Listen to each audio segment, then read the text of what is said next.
2026학년도 수능, 와, 정말 말이 많죠. 도대체 뭐가 어떻게 바뀐다는 건지 오늘 이 새로운 시험의 핵심, 제가 아주 그냥 명쾌하게 짚어드릴게요. 뭐가 그대로고 뭐가 확 달라졌는지, 그리고 제일 중요한 거, 그래서 우린 뭘 해야 하는지 지금부터 같이 한번 파헤쳐보시죠.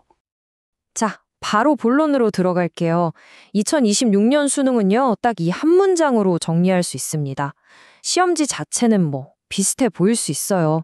하지만 이 게임의 룰이 완전히 바뀌었다는 거, 이게 핵심입니다. 겉모술만 보고 작년이랑 비슷하네? 하고 방심하면 정말 큰일 나는 거죠. 그러면 이 새로운 게임의 룰을 제대로 알려면 우리가 싸워야 할 이 전장부터 분석을 해봐야겠죠? 어떤 건 그대로 유지돼서 우리가 좀 익숙한 부분이고 또 어떤 건 완전히 새로워서 단단히 대비해야 할 변수인지 확실하게 한번 나눠서 보겠습니다. 이거 보세요. 진짜 흥미롭지 않아요?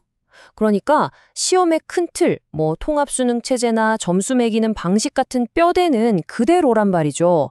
그런데 그 속을 채우는 알맹이, 바로 문제의 성격이나 경쟁의 강도는 아예 다른 차원이 되어버렸어요.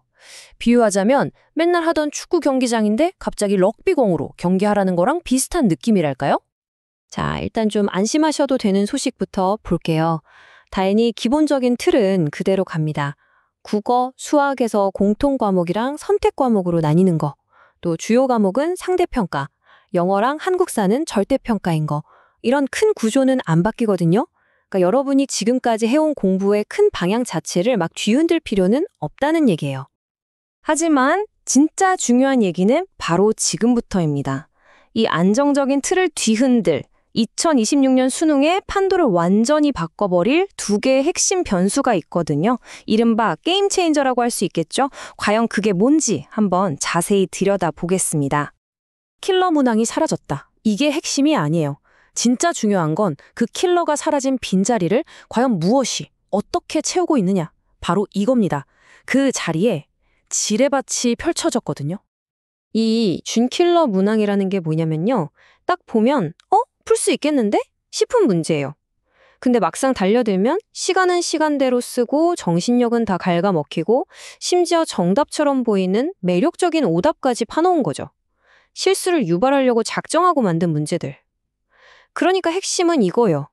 이제 수능은 아주 높은 산 하나를 넘는 시험이 아니라 늪과 함정이 가득한 빽빽하고 까다로운 숲을 길 잃지 않고 제한 시간 안에 통과하는 시험이 됐다는 겁니다. 그리고 또 하나의 거대한 변수가 있습니다. 이건 시험지 안의 문제가 아니에요. 시험장 밖에서 밀려오는 거대한 파도죠. 바로 역대급 최상위권 N수생들의 유입입니다.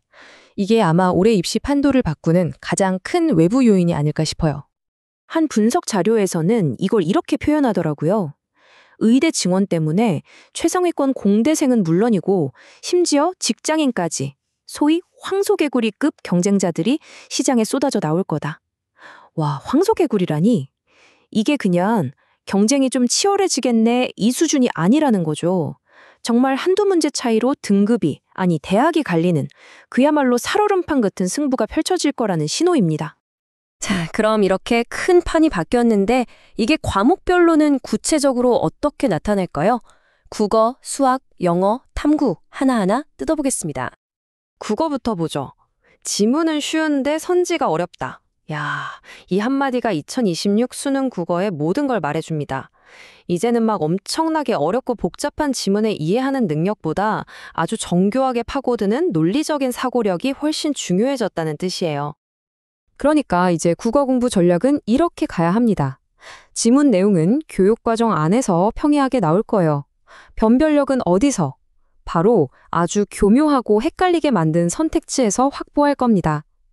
비슷비슷해 보이는 그 선택지들 사이에서 미세한 논리의 틈을 발견해내는 능력, 바로 이게 핵심인 거죠. 이제 훈련의 무게중심을 지문 독해에서 선지 분석으로 옮겨야 합니다. 다음은 수학입니다. 천재적인 발상보다는 시간과 실수와의 싸움. 수학도 국어랑 비슷해요. 예전처럼 막 도저히 손도 못 댈 것 같은 그런 킬러 문제로 승부를 보는 게 아니고요. 이제는 정해진 시간 안에 얼마나 빠르고 정확하게 풀어내느냐, 이 기본기가 훨씬 중요해졌습니다.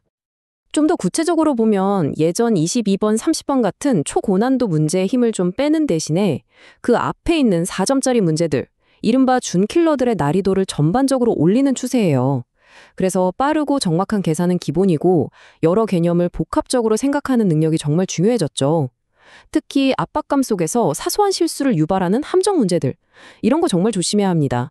이건 평가원이 이제 단순 암기나 문제풀이 기술만으로는 안 된다고 선언하는 거나 마찬가지예요.